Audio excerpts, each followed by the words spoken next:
Welcome back to the Primitive Camping and Bushcraft podcast. My name is Chris Spear, and I'm going to be your guide to mastering the great outdoors. Our last episode, we explored what primitive camping was all about. So today, we're going to dive deep into the gear essentials that you're going to need for a successful primitive camping trip. From cutting tools to shelter, we're going to cover everything that you need to know. So let's get started.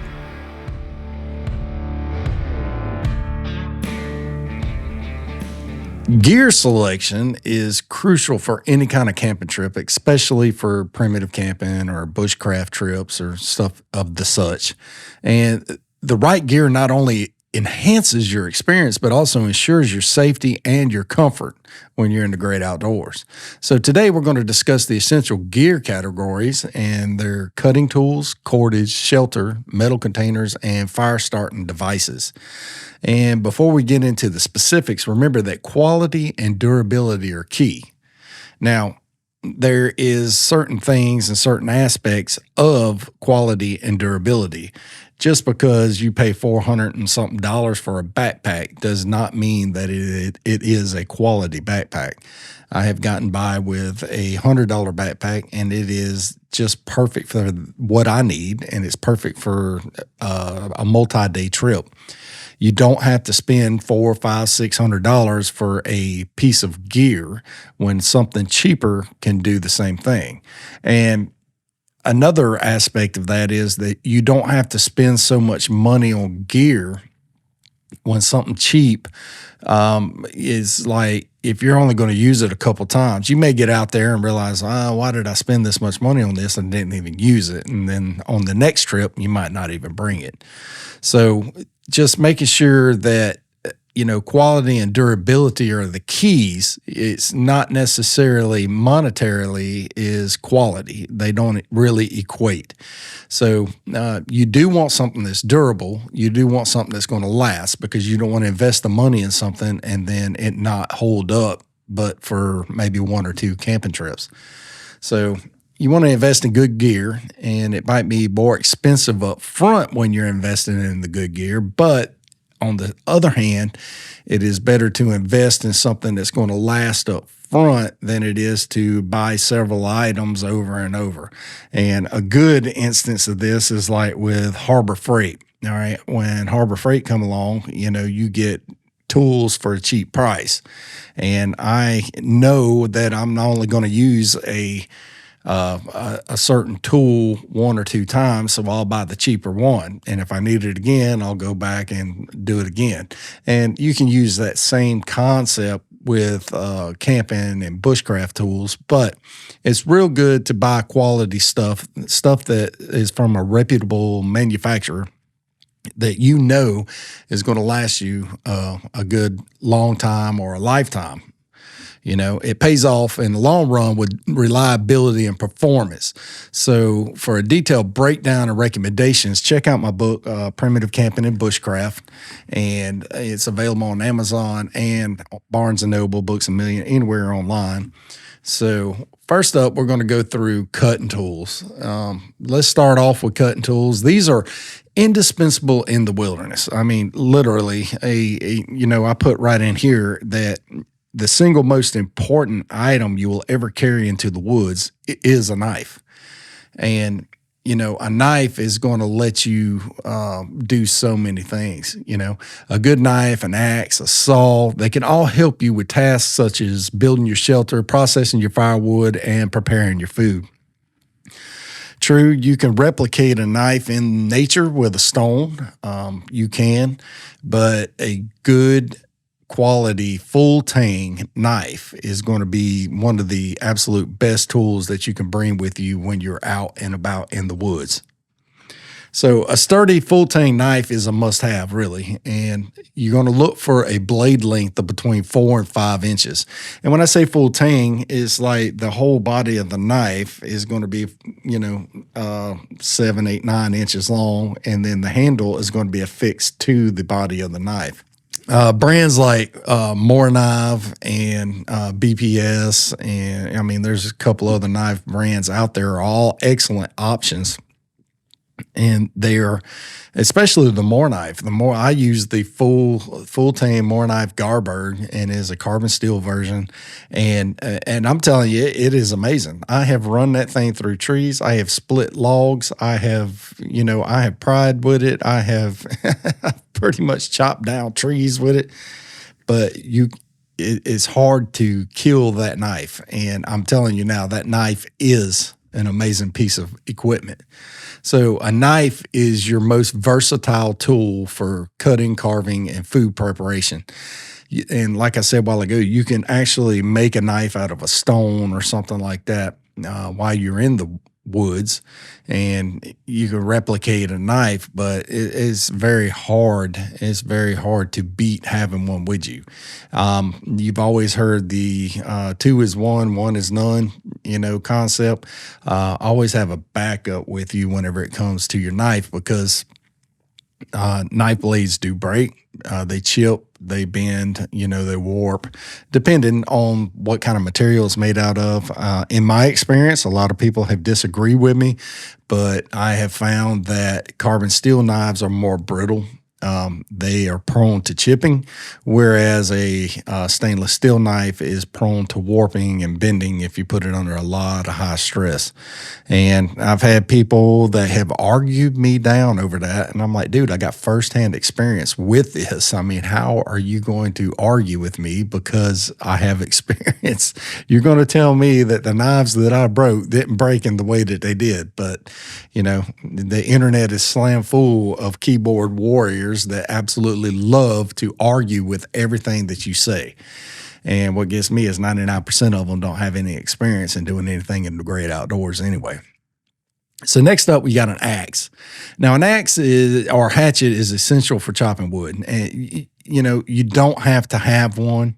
A lot of people choose not to bring one. Some people do choose to bring one, and that's what I covered in the book, is talking about that, the weight of the axe and the distance that you're going to travel is going to be like your determination whether you want to bring one or not. So if you bring a 2.5 pound, 3 pound, or 4 pound axe with you, then you factor that into your gear load. And we're going to get into gear loads in future episodes, about total weights of your backpack and all your gear and stuff like that. But an axe or a machete are going to be very important items if you're going to be chopping wood. Hatchet is lighter, a little easier to carry, but you don't get the full size benefits of a hatchet that you would from an axe. Like you can split some logs with it, but you're not going to chop down full size trees with it. You'll be there all day long. One of the ones that I use is is it pronounced Eastwing, Estwing? I've had it for a very long time. It's got a 24 or 26 inch handle, and they call it the camper's axe. And I've used this thing. It's made all one piece construction. It's not really going to split 12, 14 inch round logs, but it will split wood. It will chop trees, stuff like that. So it is a very versatile piece of gear, and you can pick up different axes in different places for, the prices vary, where the camper's axe is 40 or 50 bucks.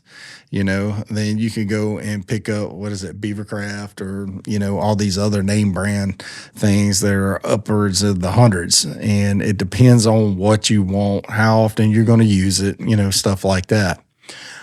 Saws are important items to bring with you. And I always choose to bring a folding saw over an axe. And I've always done that. Because I find more use out of a saw. You can use it for more things than an axe. I have seen where people have used the axe for, skinning their game, skinning their fish, carving, stuff like that. And you can't exactly use that for with a saw, but saw is extremely versatile when you're out there. It allows you to cut branches and small trees, and it also lets you cut your wood up into little small logs for the fire, stuff like that. And it allows you to process your firewood extremely quickly and relatively safely without having to worry about cutting a leg or something like that. Now, in the book, Primitive Camping and Bushcraft, I dove into the specifics of selecting and using each one of these tools and providing tips and maintenance and, safe handling, stuff like that. And it's a resource that you'll all want to have on hand whenever you're selecting your tools. Now, one of the most critical items that you will ever have is cordage. And cordage is hard. It can be done, but it is harder to replicate in nature. You're not going to go out and be able to make paracord when you're out in the woods, but you can make natural rope. You can make natural cordage. You can make natural string. You can use vines. You can weave together some stuff. You can do the reverse wrap, and all kinds of different natural fibers and materials, from grass to barks and vines and stuff like that. But cordage is essential for setting up shelters, making traps, and various other tasks. And it's going to be hard to make one that it's going to be hard to make one that is small enough for like fishing, or it can be done. It has been done. There's millions of YouTube videos out there that show it and demonstrate it. It can be done. I'm talking about for the average person that is relatively new to the great outdoors. It's going to be a difficult task for them to do. If you have spent many hours working on this and training in making your own cordage or rope, it can be done. And I'm not going to say it can't. I've done it on several trips. I've made cordage for several videos. I've used various materials. I've used everything from willow bark, grass, vines, barks from various trees, and some lasted very well. Some were pretty robust and pretty strong. Some were not. The majority of them were not. One of the ones that I found here in South Mississippi to be the strongest is from the palmetto. Not the leaves, but busting the fibers down out of the stalks of the palmetto. And you can make nice little fine fibers, and it is very strong and it's very robust. Paracord is what everybody's used to seeing. It's lightweight, it's strong, it's very versatile. It's great for making shelter, for making ridge lines, securing your gear, even creating improvised tools. Always carry at least 50 feet of paracord in your pack. That's a lot of time. It's cheap. It's not very expensive. I think 50 feet you can get for like $6 or $7 somewhere, like even at Walmart. You got to watch out though. A lot of that paracord, they call it 550 cord, and you look, especially the kind, if you go to Home Depot and you look at their paracord selection, it is only rated for 120 pounds. That's not true paracord. True paracord is rated for 550 pounds. That's why they call it 550 cord. And it's truly rated for 550 pounds. Now, there is some 1100 paracord out there. It's different. You just have to look at the specifications of whichever one you bring. Rope. A good length of durable rope is useful for heavy-duty tasks. Some kind of natural rope. They got large braided cotton. Then they got the nylon, something that doesn't stretch. Sisal and hemp. There's all kinds of natural ropes out there that you can actually bring with you that doesn't stretch and are real good for 500-600 pounds, stuff like that. They allow you to secure larger loads, and they assist you with climbing, and they help you create a more permanent shelter. Not that paracord wouldn't create a permanent shelter, but some of these larger ropes and everything do. My absolute favorite cordage to bring with me in the woods is bank line. Tarred and twisted bank line. I absolutely love, and I highlighted the differences between the tarred and twisted bank line and paracord right here in this book. And the the tarred and twisted bank line, you're going to get more bang for the buck. You can get a 380. How many is it? It's, you get 100 feet of paracord and or a roll of number 36 bank line, for comparatively the same price. And, the bank lines, you're going to get 300 something feet in it or something like that. For nearly the same price as 100 feet of paracord, you can get 125 yards of bank line.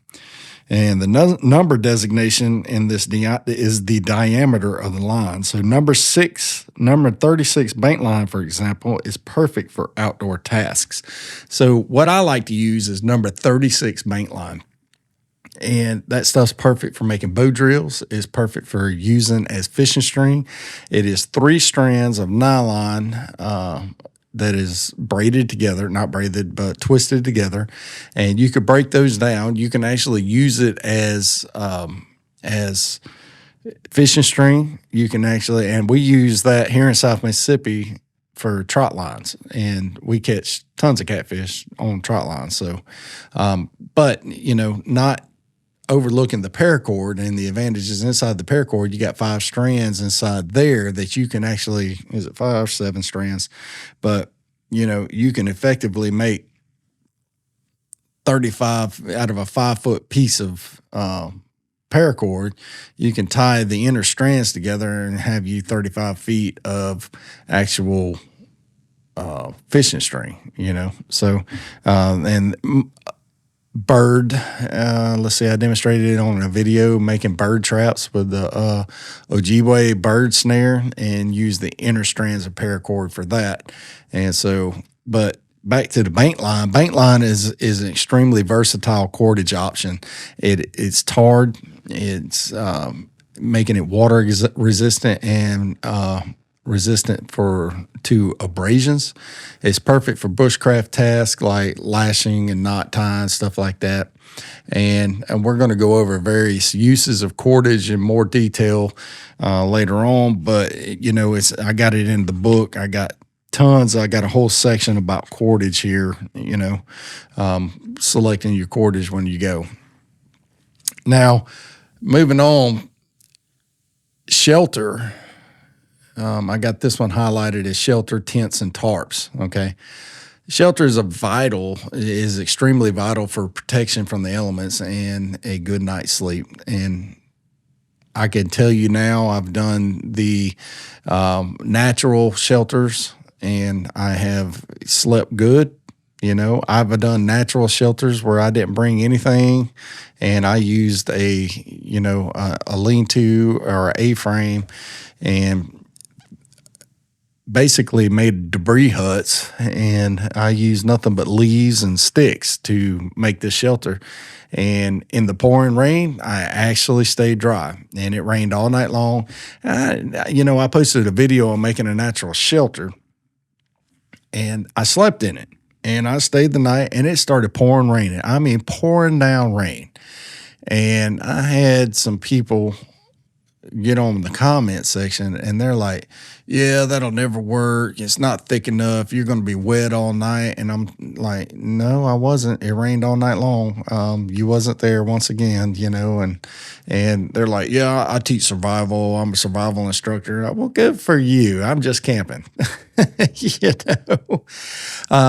one of the most versatile things to have with you whenever you go for shelter is a tarp. A tarp is versatile and very lightweight.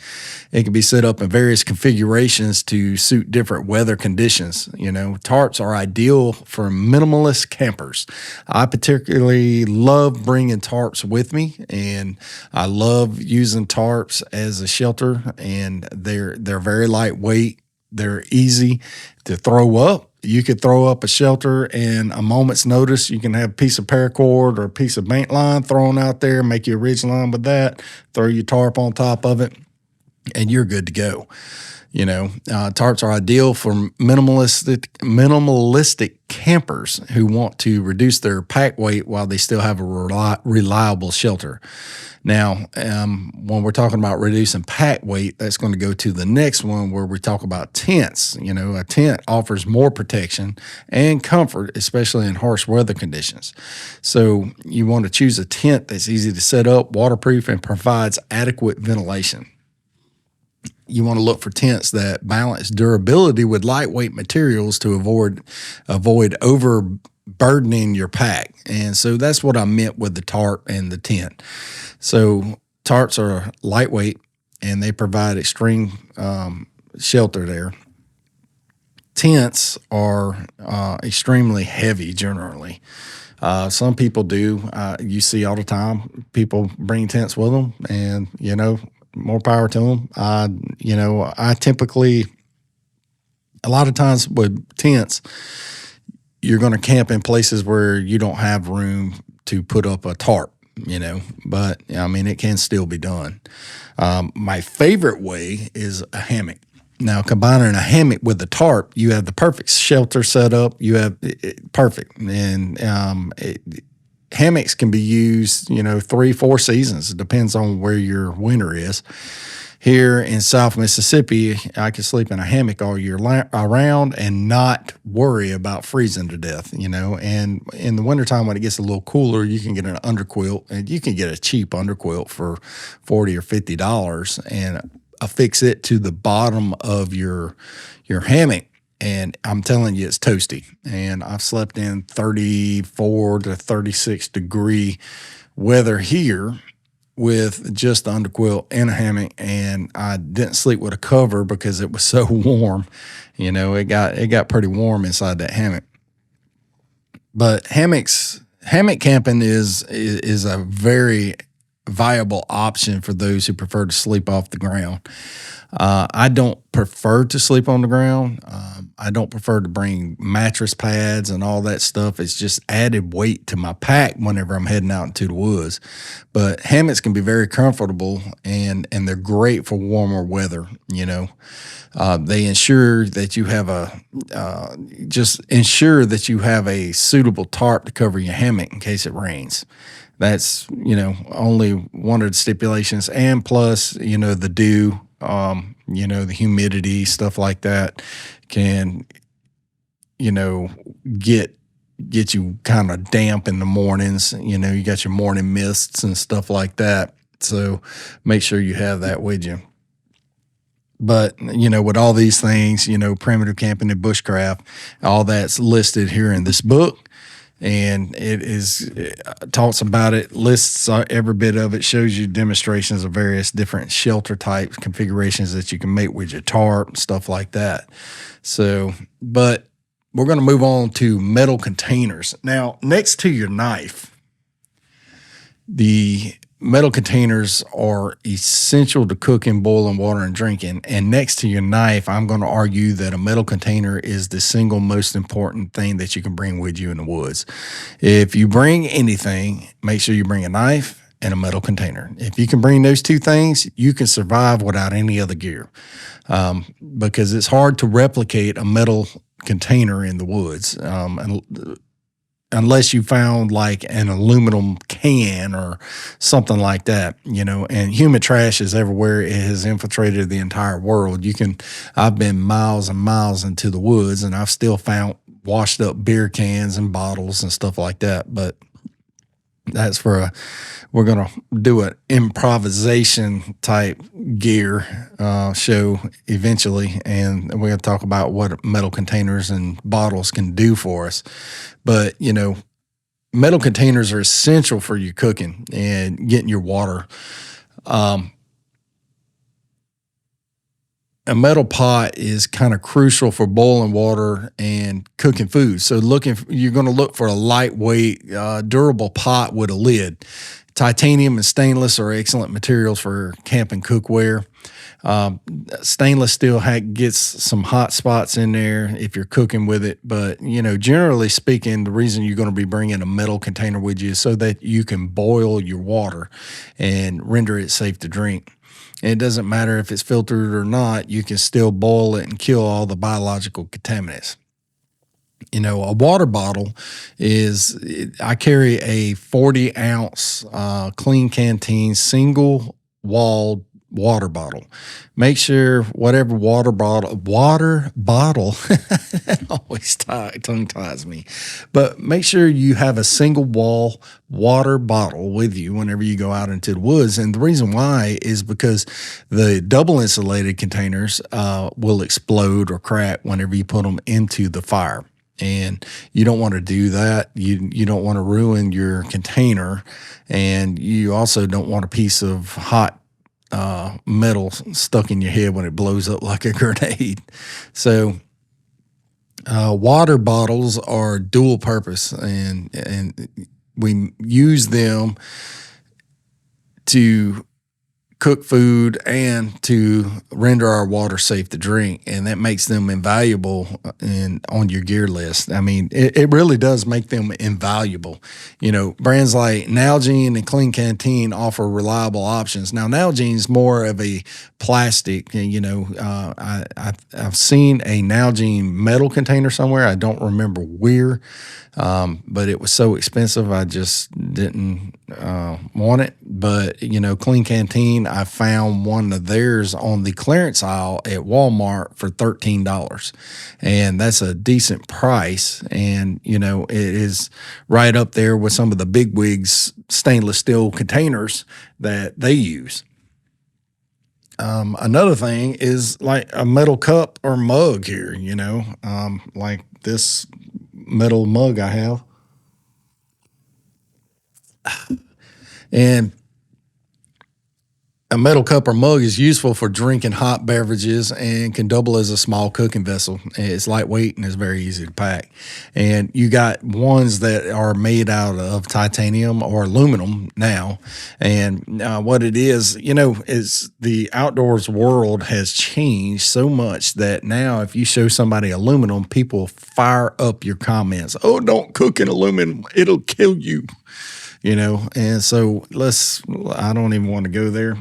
I usually typically do stainless steel. I've read years ago that they blame a lot of Alzheimer's and dementia to aluminum containers and pots. And now don't quote me on that. I don't remember where I read it, but I've always, ever since then, I've kind of steered clear from the aluminum stuff. But who knows? Who knows?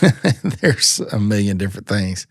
So fire starting devices are extremely crucial to your bushcraft and outdoors experience.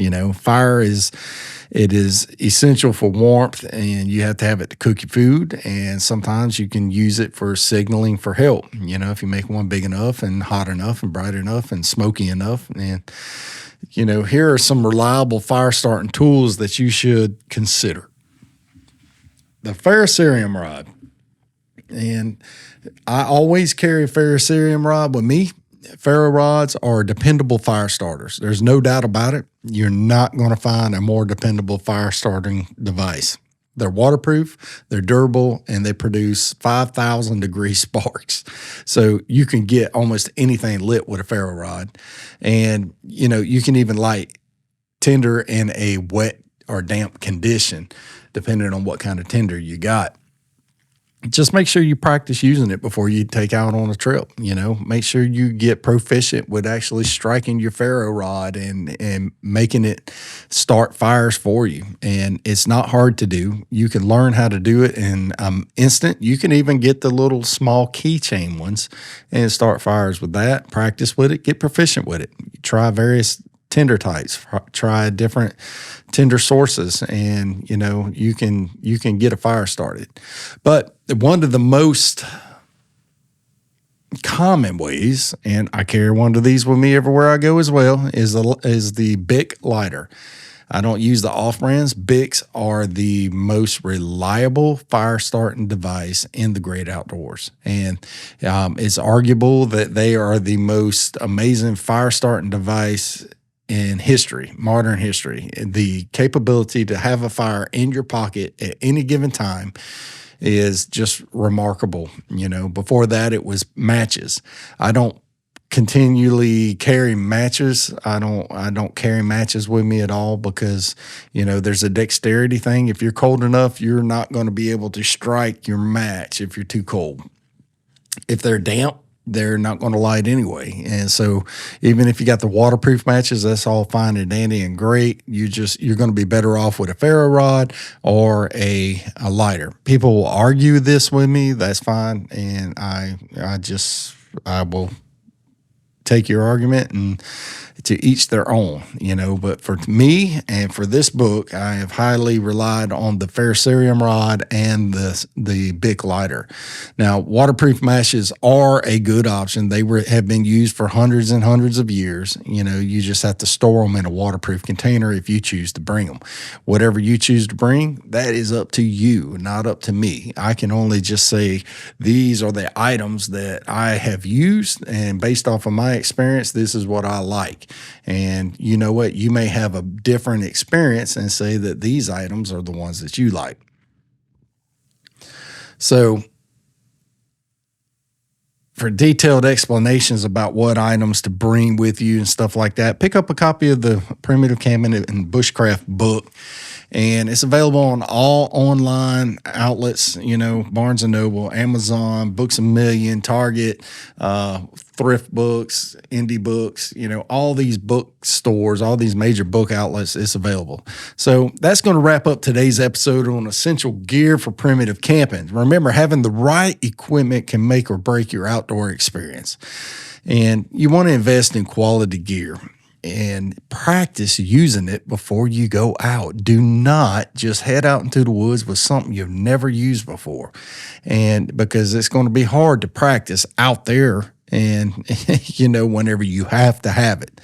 So don't take it into the woods and then practice it. So in our next episode, we're going to dive into fire starting techniques, and then we're going to demonstrate different methods of fire. We're going to discuss different methods of starting a fire and getting your campfire burning in any condition. So thank you for joining me today in this adventure. If you enjoyed this episode, please subscribe to the Primitive Camping and Bushcraft podcast. Go ahead and join the Primitive Camping and Bushcraft group on Facebook, and then go ahead and pick you up a copy of Primitive Camping and Bushcraft, the step-by-step guide to surviving and thriving in the great outdoors by me, Chris Spear, and they're available online. So you can follow me on social media everywhere from Instagram, Facebook, TikTok, YouTube, Pinterest. You name it, I'm on there, and you get all kinds of little tips, updates, and behind-the-scenes content, stuff like that. So, like I said, don't forget to head over to Amazon, pick up what we're going to be discussing about. This whole podcast is based off of this book, and I'll see you on the next video or the next podcast. So, why I say that is because all these podcasts are going to be shown for members of my Facebook page and members of my YouTube page, our channel, for subscription to watch the actual video of this podcast. So head on over to Spear Outdoors on YouTube or Spear Outdoors on Facebook and subscribe, and you get to see the entire video in its entirety right there on the membership page. So until the next time, God bless you, and I'll see you in the next video and the next podcast.